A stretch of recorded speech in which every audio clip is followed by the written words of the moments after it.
Allez dans telle maison. Vous allez trouver l'anneau sur lequel personne n'est monté. Et puis, dites au maître, amenez-le. Si l'on vous pose la question, dites seulement le maître en a besoin. Et ça s'est fait comme il s'était dit. Quand on a amené l'anneau, il est monté sous l'anneau et il allait à Jérusalem. Quand vous lisez dans Luc chapitre 19, quand le Seigneur approchait de Jérusalem, avant cet épisode, il y a quelque chose qui se passe. On peut lire Luc chapitre 19. Versets 41 à 44 d'abord.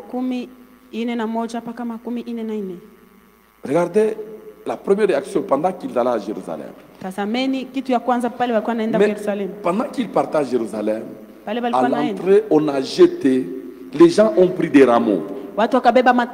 Et puis on a étalé des vêtements sur lesquels l'anneau est en train de passer. Et il approchait de Jérusalem. Les gens chantaient Hosanna, Hosanna. Il y en a qui les interdisaient de chanter. Il leur a dit, s'ils se taisent là, Dieu peut même susciter des pierres. Et les pierres peuvent les faire. Les gens chantaient Hosanna, Hosanna, Hosanna. Et quand Jésus approche, comme il est approché de la ville, Jésus, en la voyant, pleura sur elle et dit, si toi aussi, au moins en ces jours qui t'est donné, tu connaissais les choses qui appartiennent à ta paix, mais maintenant, elles sont cachées à tes yeux. Le suivant. Il viendra sur toi des jours où tes ennemis t'environneront de tranchées, t'enfermeront et te serreront de toutes parts. Ils te détruiront, toi et tes enfants, au milieu de toi. Et ils ne laisseront pas en toi pierre sur pierre, parce que tu n'as pas connu le temps où tu as été visité. Il pleure. D'abord, on chante pour lui. On lui fait des éloges.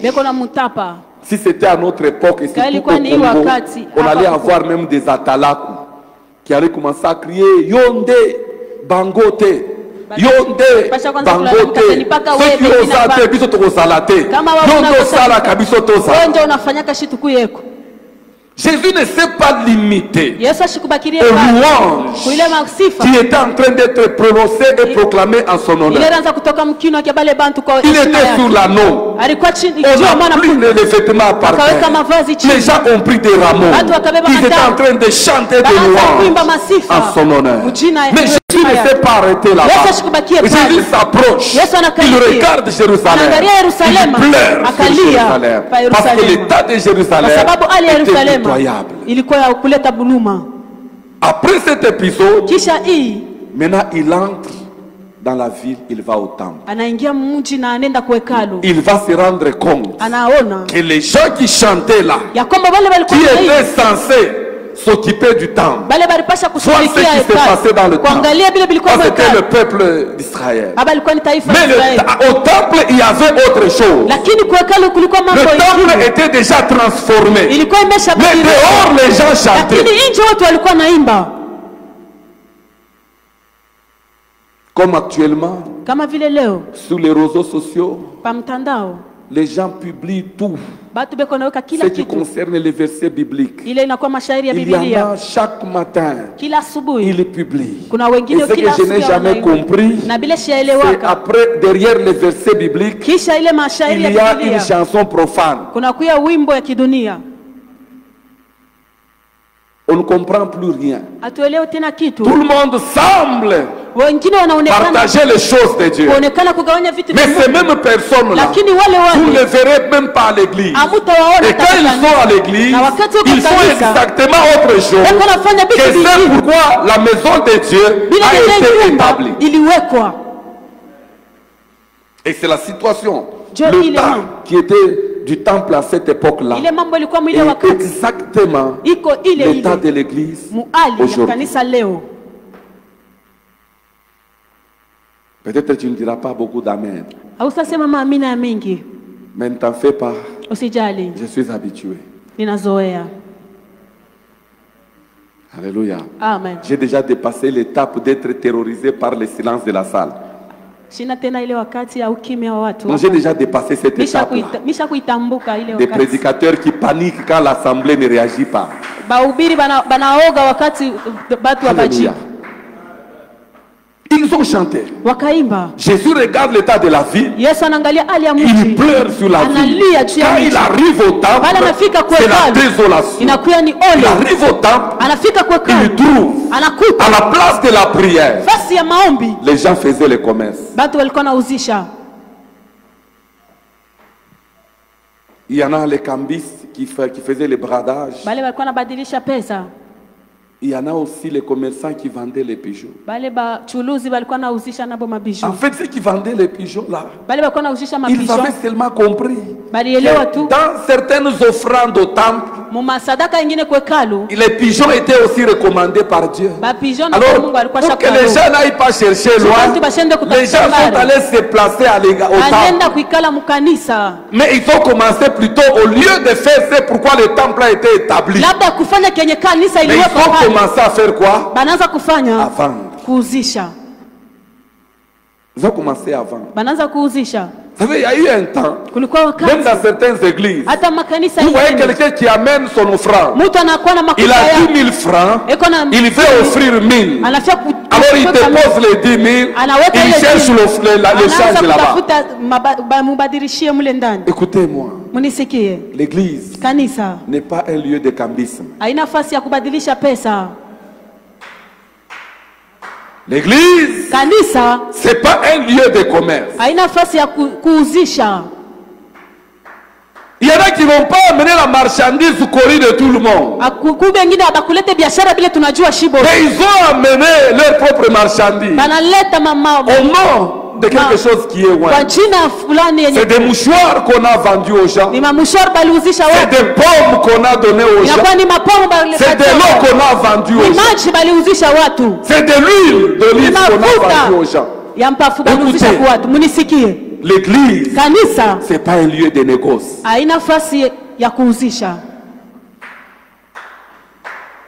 Dans Jean chapitre 2, la Bible dit Jésus a fabriqué le fouet. Il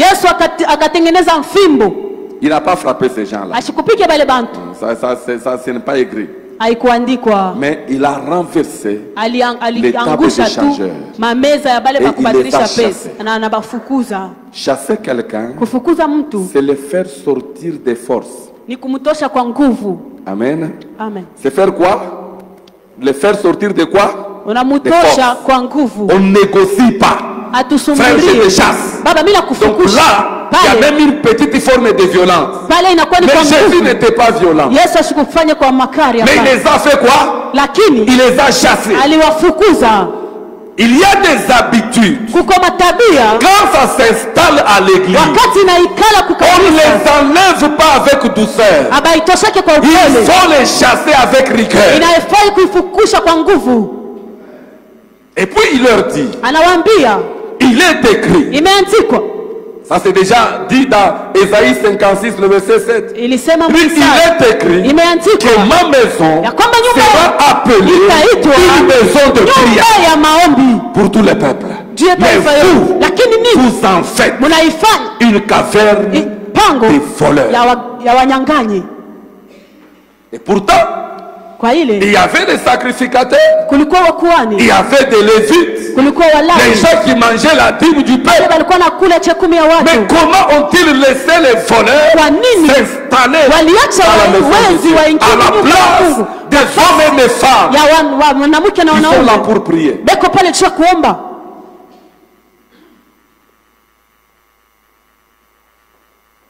Je me pose la question comme s'est posé Jérémie Soudil.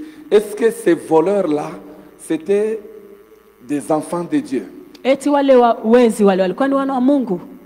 qu'ils appartenaient à la nation?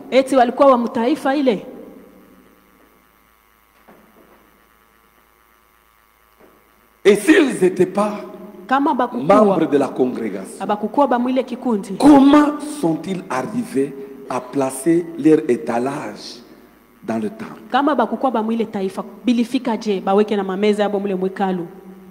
S'ils étaient membres de la congrégation, kama balikuwa ba mwile kikundi, c'est qu'ils ont commencé à voler le temps de Dieu. Ni kusema balikuwa naiba tangia wakati ya Mungu. Quand il arrive au temple, wakati anafika au lieu de prier, comme c'est recommandé, il prend le temps, anabeba muda, il commence à vendre anaanza kuuzisha et à faire son commerce. Anaanza kufa uchuluzi wake. Est-ce que ce n'est pas ton cas aussi? Aina mambo yako nawe. Quand tu viens à l'église, tu viens chercher Dieu, ou bien tu as un autre dossier pour lequel tu viens à l'église. Il y a des frères qui sont zélés. Quand ils viennent à l'église, vous pouvez croire qu'il est venu prier, alors que lui, il sait que quand je vais à l'église, je verrai telle fille, je la verrai. Alors il vient à l'église, au lieu de prier, il prend tout son temps en train de contempler la fille. Il vole le temps de Dieu. Il devient voleur du temps de Dieu. Alléluia. Amen. L'église devient ce que nous voulons qu'elle devienne.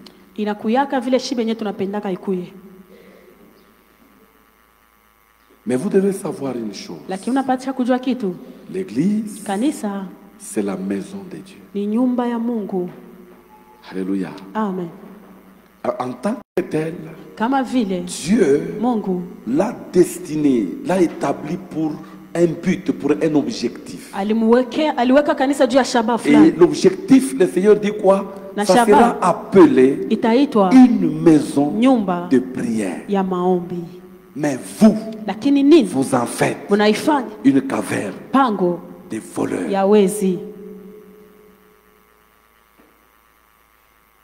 Peut-être eux, ils en ont fait une caverne de voleurs. Mais il y a des gens qui en ont fait une caverne de défilé de mode. On est plus préoccupé par les habits que je vais mettre. On est préoccupé par la façon dont je vais marcher. Si c'est un jeune homme, il va rentrer comme ça. Si c'est une jeune fille, il marche comme si on faisait le défilé de mode. On s'habille comme on veut. On peut être en collant, on veut l'église. On peut s'habiller, on déboutonne sa chemise. La poitrine est ouverte. On s'en fout. On a fait une caverne de défilé de mode. Et pourtant, c'est la maison de Dieu. On ne se tient pas de n'importe quelle manière dans la maison de Dieu. On a fait une caverne de critiqueurs. Des fois on est assis à l'église. Quelqu'un entre. On fait comme ça à son voisin. Regarde, il vient d'entrer. Au lieu de prendre son temps pour prier, mais on transforme l'église en autre chose. L'église, écoutez-moi, nous ne sommes pas un club d'amis. Nous sommes la maison de Dieu. Nous ne sommes pas un club d'amis. Il y en a à peine arrivé à l'église. Il commence à identifier les gens de sa tribu, les gens de sa province. Frère, ici à l'église, nous sommes une famille. On ne connaît pas Mukongo ici. On ne connaît pas les Choko ici. On ne connaît pas les Kasaye ici. On ne connaît pas les Baemba ici. Ici nous connaissons la race de Dieu. Nous sommes enfants de Dieu. Alléluia. Nous ne sommes pas une mutualité tribale. Nous ne sommes même pas un groupe de partis politiques. N'amenez pas les partis politiques à l'église. Nous sommes une maison de prière.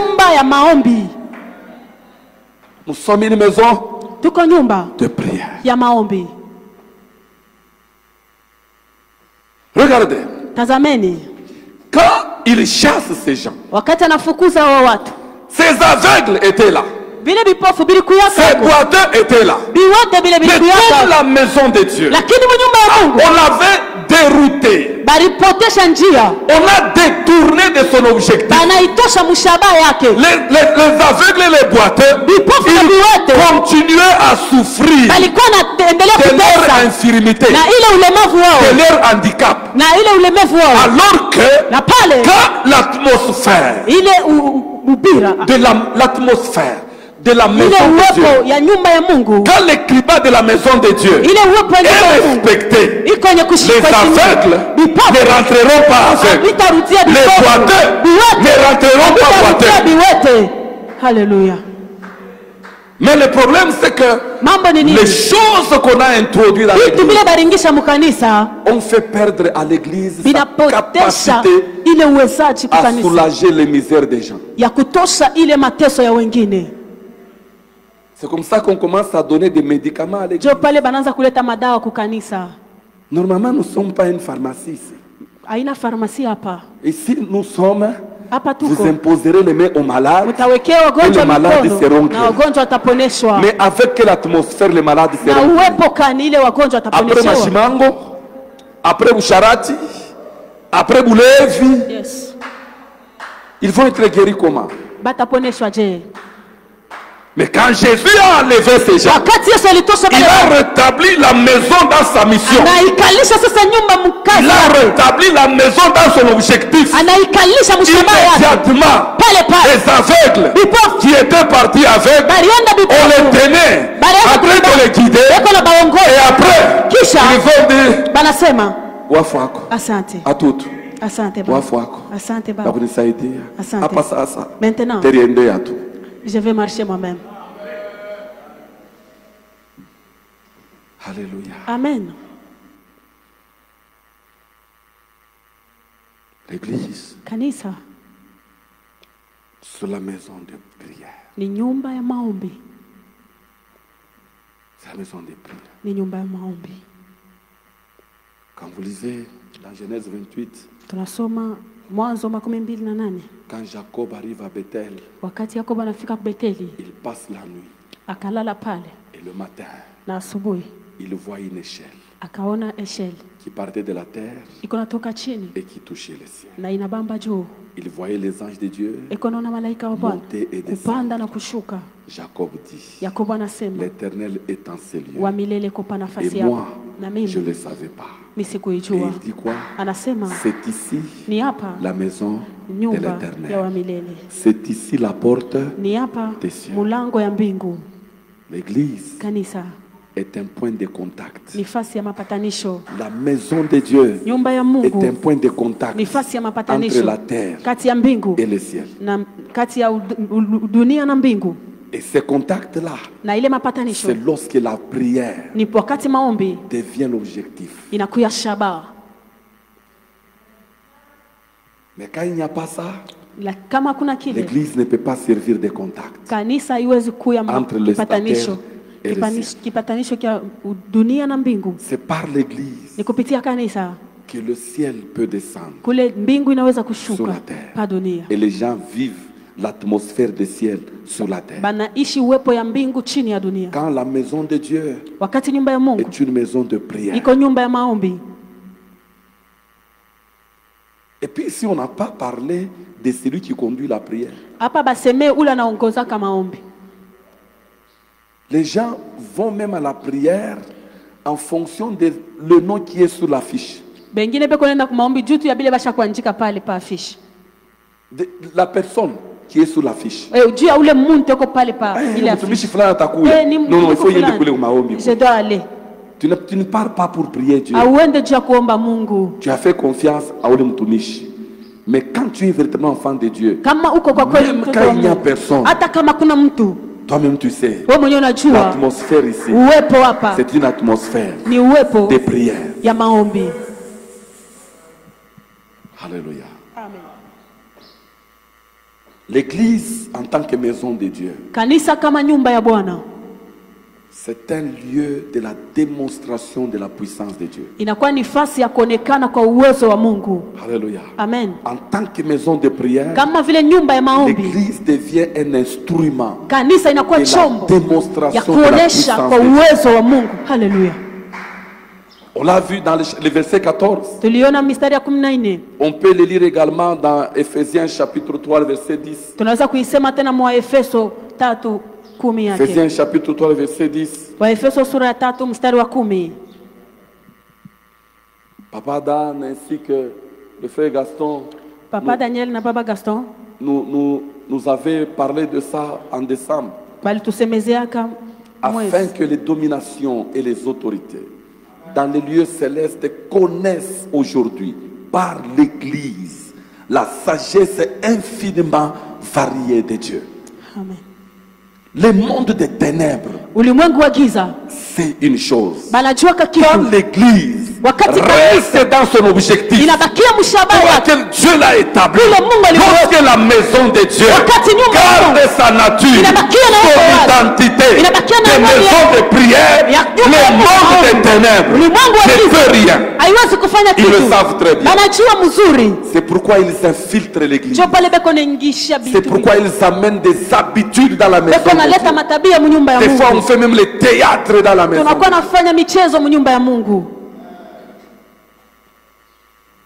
Alléluia. Amen. Ici j'aimerais dire à tous ceux-là qui font les activités ici, les jeunes, quand vous avez vos scénettes, ici pas les chines, pas ici. Ça c'est quoi? C'est la chair. De ces lieux coule la vie. Qui transforme plusieurs vies. On ne fait plus de théâtre ici. Vous avez mettez les chaises en bas. Amen. Alléluia. Amen. Il faut qu'on respecte les principes de la maison de Dieu.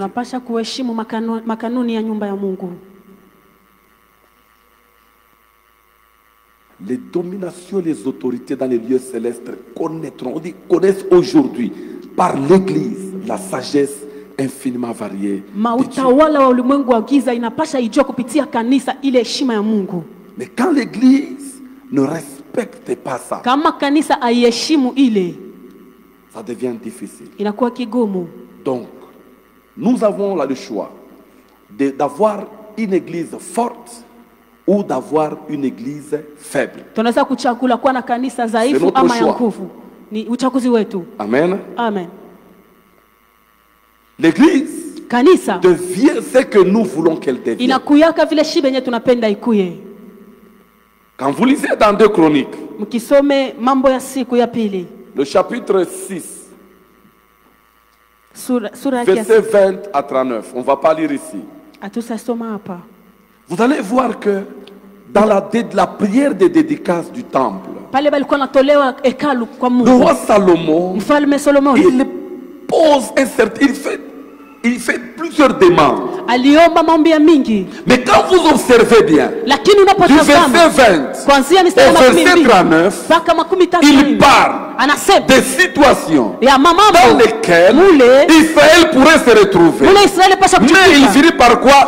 S'ils crient vers toi, s'ils viennent prier, tu as des yeux, exauce.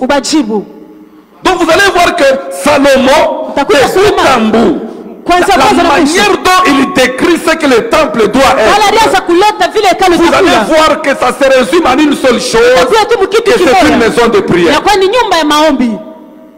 On peut faire une petite démonstration. Mets-nous 2 Chroniques chapitre 6, à partir du verset 20. Vous allez voir quelque chose. Voilà. Que tes yeux soient jour et nuit ouverts sur cette maison, sur les lieux dont tu as dit que là serait ton nom. Écoute la prière que ton serviteur fait en ces lieux. Daigne exaucer les supplications de ton serviteur et de ton peuple d'Israël lorsqu'ils prieront en ces lieux. Exauce du lieu de ta demeure des cieux, exauce et pardonne. 22. Si quelqu'un pêche contre son prochain et qu'on lui impose un serment pour le faire jurer, et s'il vient jurer devant ton notaire dans cette maison, écoute-le des cieux, agis et juge tes serviteurs, condamne les coupables et fais retomber sa conduite sur sa tête, rends justice à l'innocent et traite-les selon son innocence. 24.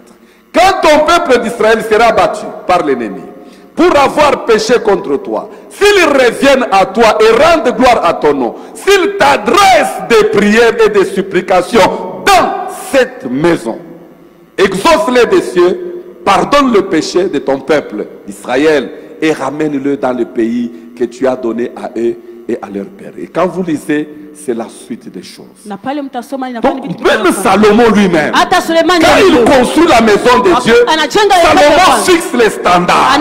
Il rappelle que c'est un lieu de prière. C'est un lieu de prière. Mais moi, je n'ai jamais compris. Je ne sais pas si c'est la génération des chrétiens d'aujourd'hui. Bah, vive-moi comme maombi a una nayo idée. Quand il y a prière, il fuit. Quand il y a jeûne, il fuit. Et ce qui est bizarre même, il y a jeûne, tu as mangé, et puis tu viens même servir. Pas de crainte. Donc tu violes les consignes. Tu ne te rends même pas compte que tu as commis un péché. Tu te rends coupable à cause de la nourriture. Si tu as un problème qui exige, on appelle papa. Moi, je suis dans telle condition. Qu'est-ce que je peux faire? Écoutez, je vais te dire la vérité.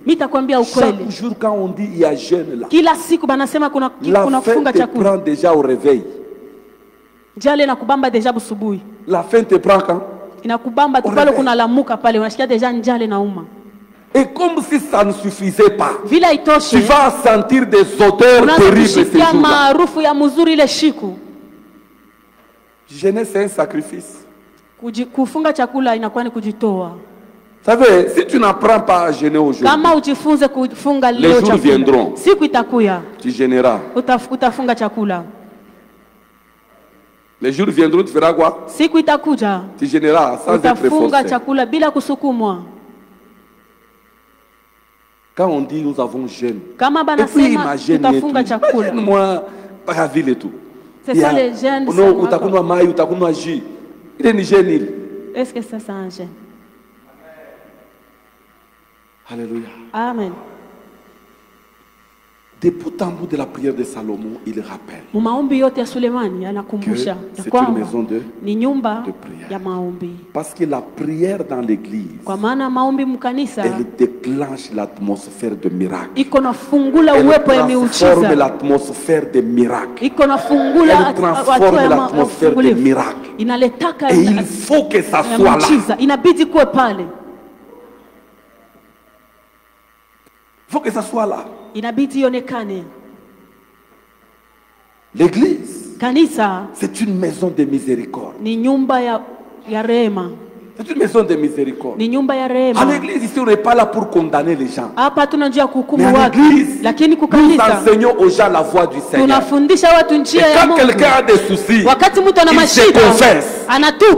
On comprend. On demande pardon à Dieu. Nous nous jetons à genoux ensemble avec lui. Nous supplions le Seigneur. Parce que l'église est un lieu de miséricorde. Mais beaucoup ont transformé l'église en un lieu de vengeance, en un lieu de rancune. Un lieu de rancune. Certains sont allés même plus loin. Ils ont même transformé les églises en un lieu d'empoisonnement. Comment tu peux faire ça? Tu te promènes avec ça et tu veux tuer quelqu'un à l'église.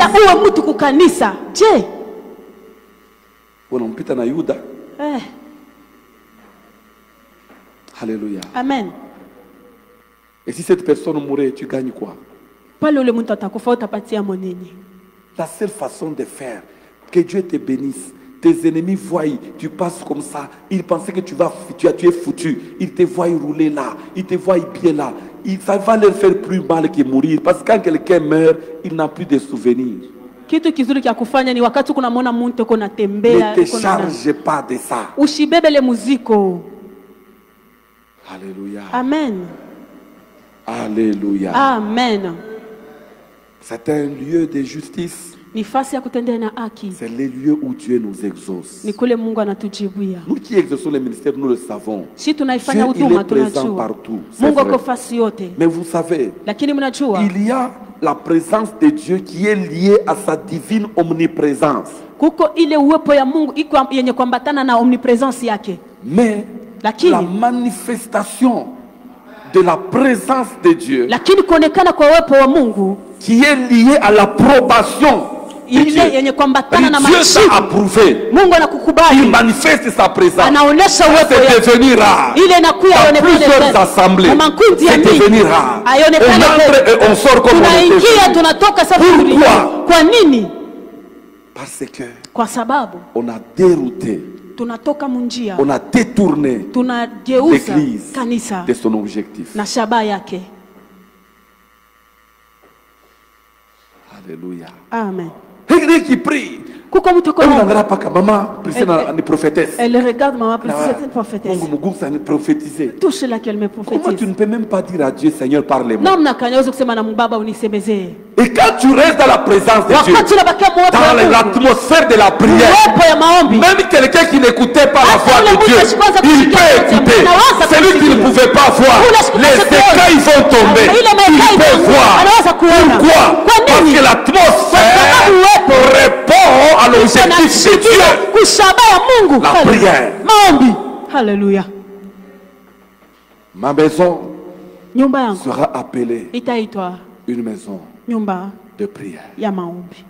Dans 1 Timothée chapitre 3, le verset 15, l'apôtre Paul, inspiré par le Saint-Esprit, il fixe un autre élément de la maison de Dieu, de l'église.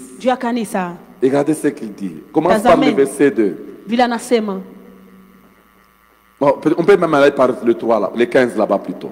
Ça veut dire, mais afin que tu saches, si je tarde, comment il faut se conduire dans la maison de Dieu, qui est l'église du Dieu vivant, la colonne et l'appui de la vérité. L'église, c'est la maison de vérité. Alléluia. Amen. L'église, c'est la maison de vérité. Mais aujourd'hui, l'église est transformée. Et plus grave encore, la chair est transformée en un lieu de blague. Parce que je veux que vous soyez nombreux à l'église. Je commence à m'empêcher de prêcher certaines vérités. Parce que les gens vont fuir. Écoutez. Écoutez. Je te dis. La polygamie est un péché. Je ne vais pas te dire autre chose. Chers serviteurs, chères servantes de Dieu, ne mâchez pas les mots. N'habillez pas les péchés. L'église, c'est la colonne de vérité. L'église, c'est l'appui de vérité. L'église, c'est le lieu où la vérité doit être prêchée. Doit être prêchée. Parce qu'il y a des gens qui ne sont pas d'accord. Quand j'ai dit que le tribalisme est un péché, c'est démoniaque. Certaines personnes me disent non, le pasteur exagère. Frère, je ne mâche pas les mots, je te le répète. Les tribalistes n'entreront pas au ciel. Les impudiques, les adultères n'entreront pas au ciel. C'est clair.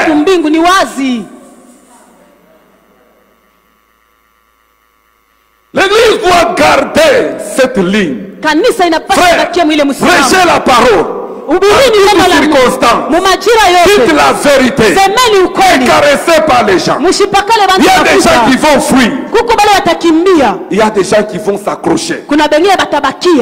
Quand on n'a pas applaudi ta prédication, frère, ça ne veut pas dire que tu n'as pas bien prêché. Vous savez, Moïse, je vous avais dit une fois ici, Moïse a commis cette erreur. Il descend avec les tablettes, écrites de la main de Dieu lui-même.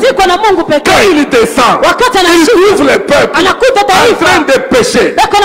Moïse, il est pris par la colère, il jette les tablettes. Il a privé l'humanité tout entière de voir l'écriture de Dieu directement. Pourquoi? Il a suivi l'attitude des gens. Frère, prêche. Maman, prêche. Dis ce que la Bible dit. N'invente pas. Prêchons la vérité. Parce que l'église, c'est la maison de vérité. Et parlons-nous avec vérité. Enlevez la malice dans les cœurs. Enlevez la ruse dans les cœurs. Enlevez l'hypocrisie dans les cœurs.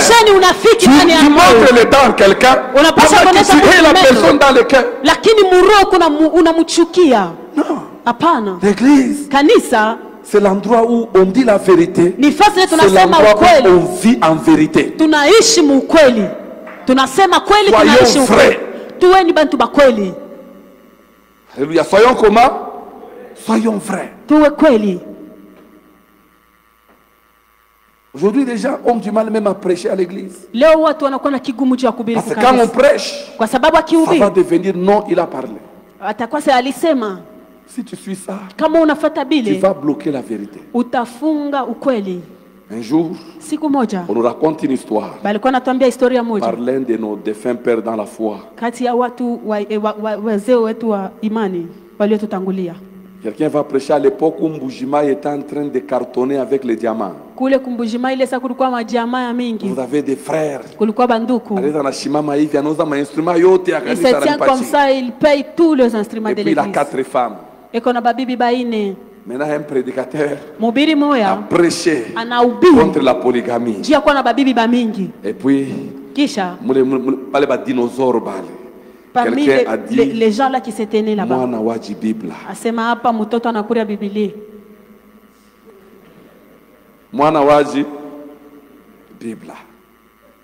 donc pour dire, c'est bien. Nous, on va plus donner l'argent. Tu vas manger seulement ta Bible. Frère, laisse-moi te dire. Élie, quand il a mangé au torrent de Kérita, il n'y avait pas un homme qui lui a amené à manger. Si tu refuses de pourvoir aux besoins de la maison de ton pasteur, parce qu'il te dit des vérités qui te choquent, c'est bon. Reste. Mais celui qui l'a appelé ne le laissera pas mourir de faim. Les corbeaux vont sortir de partout. Ils vont les nourrir. Serviteurs de Dieu, ne vous compromettez pas au nom de la chair, parce que vous voulez gagner la sympathie des gens. Le Seigneur nous demandera des comptes. Et la Bible déclare qu'il n'y a pas beaucoup de gens parmi vous qui enseignent, parce que nous serons jugés sévèrement. Si je vous mens, je serai jugé. Je préfère que quelqu'un me haïsse, mais que Dieu m'approuve. L'église n'est pas un lieu de tralala. La maison de Dieu, c'est la maison de vérité. La vérité que nous avons, il n'y en a pas deux. La vérité que nous avons, c'est Jésus qui est la parole véritable. C'est Jésus. C'est la vérité que nous avons. Nous n'inventons pas. Il n'y a pas de philosophie. C'est la parole de Dieu et nous prêchons la parole de Dieu. Restons attachés à la parole de Dieu. Marchons selon la parole. Alléluia. Amen. L'église, qui est la maison de Dieu, c'est le lieu où réside le nom de Dieu. Alléluia. Amen. En d'autres termes, quand l'église garde sa ligne, qui est la maison de prière, cette maison de prière fait que la manifestation de la présence de Dieu se fasse voir. Inaonekana uwepo ya Mungu inaonekana dans 2 Chroniques chapitre 7. Mambo ya siku 7. Le verset 16. 16. 2 Chroniques 7 le verset 16. Mambo ya siku ya pili. Dieu commence à répondre à Salomon. Pale Mungu anaanza kumjibu Sulemani. Quand Dieu commence à répondre à Salomon, pale Mungu anaanza kumjibu. Maintenant, je choisis et je sanctifie cette maison pour que mon nom y réside à jamais. Et j'aurai toujours là mes yeux et mon cœur. Hey. Hey. Vous comprenez, maman? Roya Mungu. Le cœur de Dieu. Le cœur de Dieu. Le cœur de Dieu est à l'église. Quand ça respecte les normes, le cœur de Dieu est là. Et là où il y a le cœur de Dieu, il y a aussi les trésors de Dieu. C'est ce que Jésus a dit, n'est-ce pas? Là où il y a le trésor des hommes, c'est là où se trouve son cœur. Et si le cœur de Dieu est attaché à son église, c'est que l'église devient le trésor de Dieu. Celui qui touche l'église, il touche les intérêts de Dieu. C'est ce qui fait que l'église devient dangereuse contre le monde. L'église devient dangereuse contre les puissances des ténèbres. Parce que le cœur de Dieu est à l'église.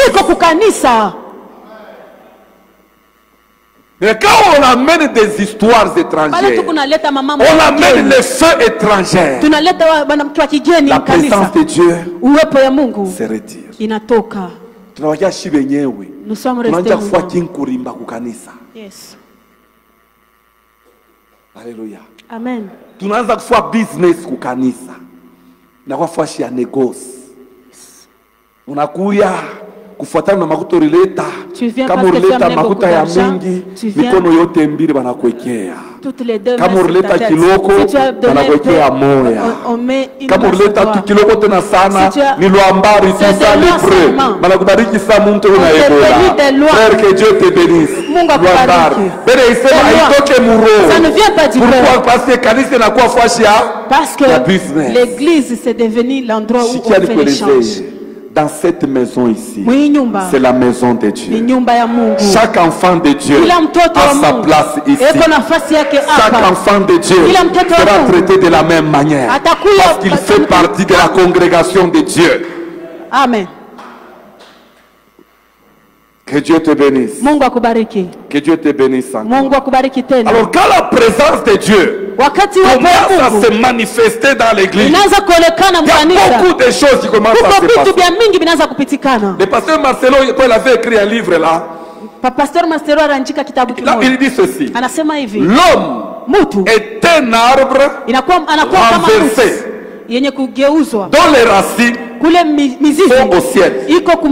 En d'autres termes, les racines sont dans la présence de Dieu et ils portent les fruits sur la terre. Alors il dit ceci: de la même manière que les poissons est condamné à vivre dans l'eau, de la même manière que l'oiseau est condamné à vivre dans les airs, un véritable enfant de Dieu est condamné à vivre dans la présence de Dieu. Et ce qui amène la présence de Dieu, c'est la prière. Faites avec foi dans un état de pureté de cœur. Ça ramène la présence de Dieu. C'est pourquoi l'église, en tant que maison de Dieu, c'est le lieu où réside le nom de Dieu. Et quand Dieu dit que le nom de Dieu réside là, c'est Dieu lui-même qui fait résider là. Sa présence est là. Alléluia. Église, faisons de ces lieux un lieu où on peut sentir la présence de Dieu. Même quand quelqu'un passe, il sent une couverture autre. Vous savez, ceux qui sont spirituels, quand tu marches, quand tu rencontres des esprits impurs, tu sentiras quelque chose, n'est-ce pas? Tu vas sentir quelque chose. Mais c'est la même manière. Quand tu rencontres la présence de Dieu, il faut que tu sentes quelque chose. C'est pourquoi Jacob a dit: c'est ici la maison de Dieu. L'Éternel est en ces lieux. Moi, je ne le savais pas. Mais là, il a compris que Dieu était en ces lieux. Les choses ont changé. Là où Jésus se pointe, l'atmosphère change. Les aveugles peuvent voir. Les paralytiques peuvent marcher. Les malades peuvent être guéris. Les faibles peuvent être relevés. Les pécheurs peuvent se sentir pardonnés. Là où Jésus est, on fait la miséricorde, environner les lieux. Parce que la présence de Dieu provoque des choses terribles. Amène toujours une atmosphère terrible. Là où on se pointe. Alléluia. Amen. Vous savez, quand vous lisez Nombre 17, 7 à 9, Nombre 17, 7 à 9, il y avait une discussion. Qui allait être responsable? Dieu dit à Moïse, récupère les bâtons de tous les chefs, les princes des tribus, amenez-les dans la tente d'assignation, les lieux où résidait la présence de Dieu. On a pris tous les bâtons des princes, on a amené là-bas. Mais cette nuit-là, en une seule nuit, quand vous lisez, la Bible dit, Moïse déposa les verges devant l'Éternel dans la tente du témoignage. Il les a déposés où c'est? Devant l'Éternel. Élie a dit quoi? Les dieux en présence desquels je me tiens. Moïse a fait tenir le bâton devant l'Éternel. Qu'est-ce qui se passe? Le lendemain, lorsque Moïse entra dans la tente du témoignage, voici la verge d'Aaron pour la maison de Lévi avait fleuri en une seule nuit. 2. Elle avait poussé des boutons en une seule nuit. 3. Produit des fleurs en une seule nuit. 4. Mûri des amandes en une seule nuit. En une seule nuit. La présence de Dieu a la capacité de donner la régénération, a la capacité de faire pousser ce qui ne pouvait pas pousser. Alléluia.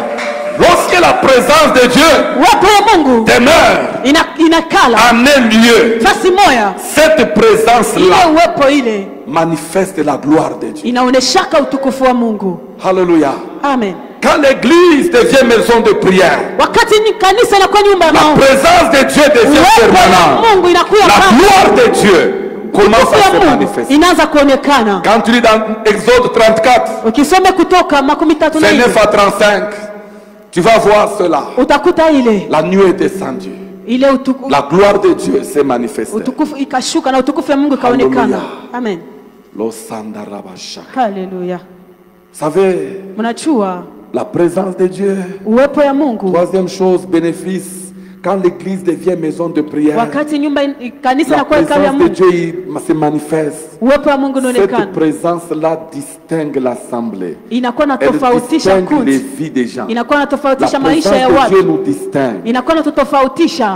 Ça, c'était les deux là. La Bible dit Moïse descendu de la montagne de Sinaï. Il est resté longtemps dans la présence de Dieu. Mais il a été couvert tellement de la gloire de Dieu. À tel point que quand les gens regardaient Moïse, le visage de Moïse brillait tellement. Parce que Dieu communique toujours sa nature. Il communique sa gloire. Il communique sa splendeur. Moïse a commencé à briller. La splendeur de Dieu. La shekinah de Dieu. La brillance de Dieu a commencé à se refléter sur Moïse. Je me rappelle le jour où j'étais baptisé. Nous étions enfermés avec des frères. Nous étions en train de prier avec des frères. Ce jour-là, on a été visité. Après ça, un prophète est arrivé.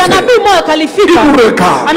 Il dit, je vois vous êtes en train de briller de la gloire de Dieu. Je vois sur vos têtes des flammes. Je vois des flammes sur vos têtes. Il n'était pas avec nous. Nous avons même quitté la chambre où nous étions. Nous étions partis au stade de basket. au campus là-bas. Parce que nous avons une croisade ces jours-là. Quand il nous a regardé, il nous voyait briller de la gloire de Dieu. Il voyait la flamme de Dieu sur nos têtes. Je dis, ok, il a compris. Nous venons de baptiser dans le Saint-Esprit. On est en train de parler en langue pour la première fois. Parce qu'on était dans la présence de Dieu. On est resté des temps et des heures et des heures en train de supplier le Seigneur. Moïse l'a fait 40 jours et 40 nuits à la montagne dans la présence de Dieu. Quand il est descendu, il était autre. La présence de Dieu ne nous laisse pas tel que nous y entrons. La présence de Dieu, je disais, nous distingue des autres personnes. Joël, tu peux nous mettre d'abord Exode 33. Français courant. Prends-nous français courant. Exode 33, 15 à 16. Et je vais m'arrêter sur un des points, puis le reste, on le verra prochainement. Parce qu'il est temps. Regardez ceci. Ça, c'est français courant. Voilà. Regardez ceci. Moïse reprit. Si tu renonces à venir en personne avec nous, ne nous demande pas de partir d'ici. Suivant. En effet, si tu ne nous accompagnes pas, comment saura-t-on que tu nous accordes ta faveur à ton peuple et à moi? La suite dit quoi? Lisez quand même avec courage. Seule ta présence nous distingue des autres peuples de la terre. Centre chrétien Wabora. Écoutez-moi. Demeurons une maison de prière. Une maison de prière. Que la présence de Dieu demeure en ces lieux. Ça va distinguer cette assemblée de toutes les autres assemblées. Mais ça te distinguera aussi de tous les peuples de la terre. La présence de Dieu ne nous laisse pas dans les méli-mélo. La présence de Dieu ne nous laisse pas dans les mélanges. La présence de Dieu nous distingue. Elle nous distingue. Nous pouvons tous être piétons. Nous pouvons être sans chaussures. Nous pouvons tous être chômeurs. Mais celui qui a la présence de Dieu, il est différent. Alléluia. Il est différent. Seigneur, accorde-nous la grâce. Accorde-nous la grâce de demeurer dans ta présence. Déploie cette présence parce que tu nous approuves. Nous voulons, Seigneur, que ta présence nous enveloppe. Que la présence de Dieu nous enveloppe. Nous voulons une immersion. Nous voulons une immersion dans la présence de Dieu. Alléluia. Une immersion dans la présence de Dieu. Une immersion dans la présence de Dieu. Alléluia. Une immersion dans la présence de Dieu. Une immersion. Comme le baptême d'eau là. Mais ça soit le baptême dans la présence de Dieu. On reste là. C'est le seul océan. Quand tu plonges dedans là, tu ne vas pas mourir pour avoir bu de l'eau. Plus tu restes là, plus tu deviens autre homme. Plus tu restes là, tu deviens une maman particulière. Plus tu restes là. Oh l'Éternel, le Dieu à la présence de qui je me tiens. Ce temps est arrivé de cultiver la proximité. La proximité avec Dieu. De tenir à la présence du Seigneur. Alléluia. Cela n'est possible que si la maison de Dieu garde son but. Une maison de prière. Pas une caverne de voleurs. Quand on devient caverne de voleurs, on est là pour défiler des mots. On est là pour chercher des copains et des copines à l'église. La présence de Dieu ne se manifestera pas. Et au verset 14 que nous avons lu dans le verset principal, la Bible dit, Jésus était déjà là, l'équateur des boiteux. Des boiteux sont venus. Les aveugles sont venus. Et ils ont été guéris. Il les a guéris. Pourquoi? Il a rétabli la maison dans son but. Une maison de prière. Il a chassé les cavernes là. Il a fait ce qu'il devait faire. Les aveugles ont recouvré la vue.